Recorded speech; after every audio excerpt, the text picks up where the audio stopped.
जब पहली बार राम और सीता आमने सामने थे, जो आने वाली पीढ़ी है हमारी, जो यूथ है, जो युवा है, अगर विवाह करे तो इस एक लाइन को मेरी को याद रखें, जो भगवान राम ने सीता को गिफ्ट दिया, अगर तुम दे सको तो वही गिफ्ट देना।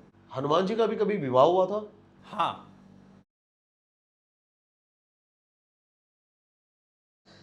एक उस संवाद के बारे में थोड़ी सी बात करते हैं, जब पहली बार राम और सीता आमने सामने थे, जो वो संवाद था, अच्छा, यानी प्रथम मिलन। प्रथम मिलन। देखो, वैसे तो प्रथम मिलन हुआ उनका वाटिका में, पुष्प वाटिका जो जनकपुर में थी, शादी से पहले, स्वयंवर से पहले होता है ना, जब पुष्प लेने जाते हैं उसी वाटिका में माता सीता आती हैं, तो प्रथम आंखों से जो मिलन हुआ वो तो हुआ था वो पुष्प वाटिका में, ठीक है, जनकपुर में ही। लेकिन विवाह के बाद जब पत्नी आती है अपनी ससुराल में और पहली रात होती है अपने पति के साथ, प्रथम मिलन उनका, तो वो तो जगत माँ हैं और वो जगत पिता हैं। आप जरा संसार से हटकर या संसार के को बीच में ही रख के इनका अगर तुम प्रथम मिलन का संवाद सुनोगे तो सबसे पहले सीता आती हैं और भगवान राम के चरण स्पर्श करते हैं।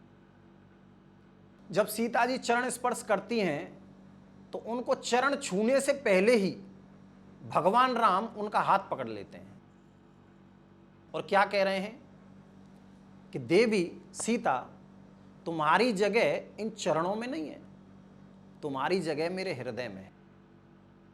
सिर्फ ये एक लाइन पति और पत्नी के रिश्ते को समझा देती है कि पति और पत्नी का रिश्ता कहाँ होता है। हमारा जो रूढ़िवादी समाज है वो क्या कहता है, कितने परसेंट लोग आज भी हमारे देश में पत्नी को दासी समझते हैं, पत्नी को एक तरह से कह लो कि बस ये हमारा कहना माने, हमारे कहने से चले। सिर्फ ये एक लाइन समझा देती है। भगवान राम कहते हैं कि पत्नी जो होती है ना वो साथी होती है जीवन की साथी, और जीवन साथी की जो वो है ना जगह, वो हमेशा यहां होती है, पैरों में नहीं। पैरों में जगह दास और दासी की होती है, पत्नी की नहीं। तो उसने भगवान राम कहते हैं कि तुम मेरी सखा हो, तुम मेरी साथी हो, और साथी की जगह हमेशा हृदय में होती है, यहां नहीं। और आज के बाद देखो, एक बात उन्होंने बड़ी सुंदर कही कि आज के बाद तुमको मैं एक अधिकार देता हूं।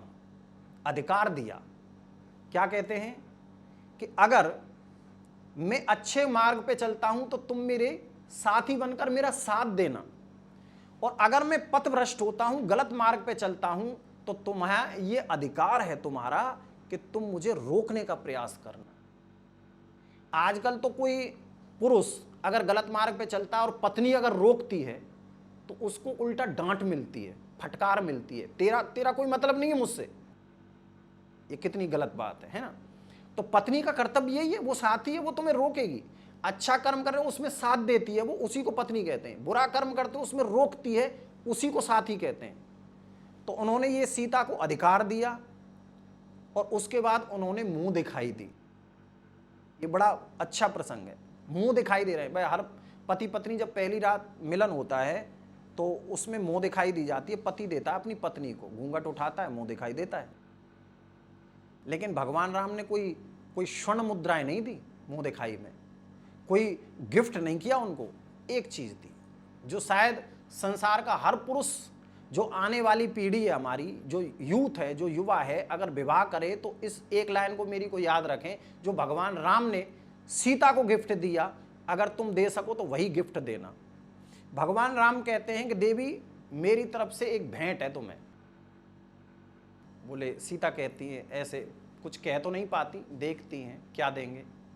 राम जी कहते हैं कि एक वचन दूंगा मैं तुम्हें, गिफ्ट में एक वचन देता हूं। क्या? राम कहते हैं कि देवी आज के बाद मेरे जीवन में आपके अलावा दूसरी स्त्री कभी नहीं आई। पति का वचन अपनी पत्नी के लिए। लोग कहते हैं कि भाई पत्नी को पतिव्रत धर्म का पालन करना चाहिए। सिर्फ पत्नी को, पति को क्यों नहीं? अगर तुम पत्नी बना के लाए हो तो वो तुम्हारी अर्धांगिनी है। अर्धांगिनी माने आधा अंग, आधा आधा है, वो कम या ज्यादा नहीं है, वो आधा आधा है, बराबर का है। अगर बराबर का है तो जो पत्नी से तुम कहते हो कि पति किसी और को ना देखे, किसी और पुरुष को ना देखे, तो पति का भी तो धर्म है वो किसी और नारी को ना देखे।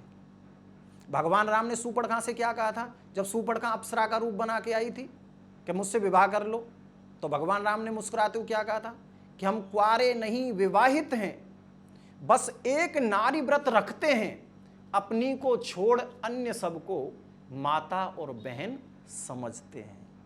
यानी सब स्त्रियों में उनको या तो मां दिखाई देती थी या बहन दिखाई देती थी, ये उसका धर्म। तो ये संवाद था, बाकी बहुत बड़ा है लेकिन थोड़ा सा मैंने आपको। मैं भी रामचरितमानस जब पढ़ रहा था गुरुजी, तो भगवान राम एक लौते ऐसे राजा थे उस टाइम पर जिन्होंने ये वचन किया था कि मैं एक ही शादी करूंगा। क्योंकि उनको पता था कि जब छोटी माँ आई होगी तो बड़ी माँ को कितना दुख हुआ होगा, और वही दुख जब उनसे छोटी माँ आई होगी तो दोनों माँओं को हुआ होगा। तो राम की तो भगवान राम देखो भगवान राम पहली बात तो हैं तो वो विधाता यानी परब्रह्म है, लेकिन समाज उनको पता था कि आगे युग कैसे आने वाले हैं, वो तो सब जानते हैं। तो उन्होंने तो शिक्षा के रूप में हमें अपना चरित्र जी के दिखाया था कि भाई ऐसे जियोगे तो। भगवान ने उपदेश नहीं दिए, भगवान ने खुद दिखाया, खुद कांटों में रहे, सोए पत्थरों में। हाँ, आजकल की विडंबना ये है, देखो भगवान में और इंसान में क्या है अंतर। इंसान सिर्फ कहता है, करता नहीं है, और भगवान कहते नहीं है, करते हैं। भगवान राम ने रावण से क्या कहा था जब युद्ध कर रहे थे? जब रावण कहता था कि मैं तुमको छोड़ूंगा नहीं, ऐसे मार दूंगा, ऐसे, भगवान राम कहते थे कि दो तीन तरह के पुरुष होते हैं। एक तो वो होते हैं जो सिर्फ कहते हैं, दूसरे वो होते हैं जो कहते भी हैं और फिर करते भी हैं, और तीसरे वो होते हैं जो कहते नहीं सिर्फ करते हैं, है ना। तो भगवान राम सिर्फ करते हैं, कहते नहीं है। भगवान कृष्ण में और भगवान राम में क्या अंतर था? भगवान राम ने कभी नहीं कहा कि मैं भगवान हूं, कभी नहीं कहा पूरे चरित्र में, लेकिन भगवान कृष्ण ने बार बार कहा। क्यों? भगवान कृष्ण जानते हैं, द्वापर युग में आए भगवान कृष्ण, वो जानते हैं आगे कलयुग आएगा मेरे जाने के बाद, तो जब तक मैं कहूंगा नहीं तब तक इन लोगों को लगेगा कैसे। वो कहते थे ना, मामेकम शरणम व्रज, तुम मेरी शरण में आ जाओ। लेकिन भगवान राम ने नहीं कहा। क्यों? क्योंकि वो हर तरह की मर्यादा में जी रहे। मर्यादा में इतनी मर्यादा है, आप सोचो, आपने रामायण देखी होगी, भागवत भी शायद सुनी होगी, कृष्ण कथा भी देखी होगी। रुक्मणी ही सीता जी और सीता जी ही रुक्मणी है, लक्ष्मी है दोनों। भगवान कृष्ण का भी प्रेम विवाह हुआ, रुक्मणी जी से विवाह हुआ। स्वयंवर से पहले वो भी गौरी का पूजन करने जा रही हैं, और सीता जी इधर स्वयंवर से पहले वो भी गौरी का पूजन करने जा रही हैं। माता सीता जब गौरी से मांगती है वरदान राम के लिए, तो वो ये नहीं कहती कि मुझे पति के रूप में राम दे दो, नहीं कहा। क्या कहती है कि राम में, हे माता, राम में तुम इतनी शक्ति दे देना कि वो उस धनुष को तोड़ दे। ये नहीं कहा कि मैं उनकी पत्नी बन जाऊं, मर्यादा में, कि सिर्फ उनमें शक्ति देना कि वो धनुष तोड़ दें। वो जानती है धनुष टूट जाएगा तो विवाह मेरे साथ ही होगा।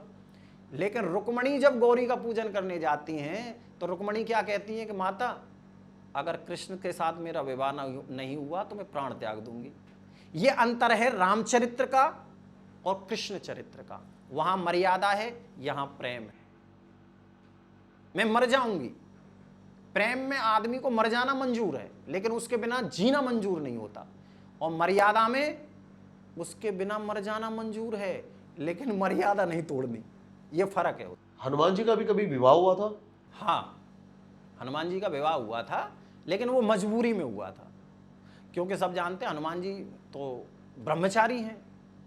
मजबूरी में कैसे हुआ था कि जब इन्होंने शिक्षा प्राप्त की थी अपने गुरु से, सूर्य भगवान से, तो 9 निधि, अष्ट सिद्धि नव निधि के दाता, जब 9 निधियां ये सीख रहे थे तो 5 निधियां इन्होंने सीख ली थी, लेकिन जो 4 निधि बाकी थी वो एक ब्रह्मचारी नहीं, शादीशुदा यानी गृहस्थी होकर ही सीखी जा सकती।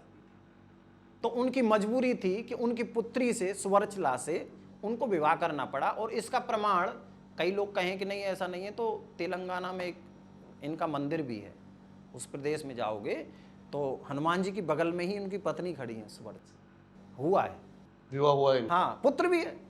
हाँ, पुत्र तो सब जानते ही है, मकरध्वज नाम। मगरध्वज, वो पसीना उनका, हाँ, वो द्वारपाल था और वो पसीने की बूंद से हुआ। पसीने की बूंद से। लेकिन ये जो विवाह हुआ भी था ना, उसमें शर्त ये थी कि विवाह तो होगा लेकिन ब्रह्मचर्य का व्रत नहीं टूटेगा। व्रत नहीं टूटेगा। वो आज भी ब्रह्मचारी हैं, तब भी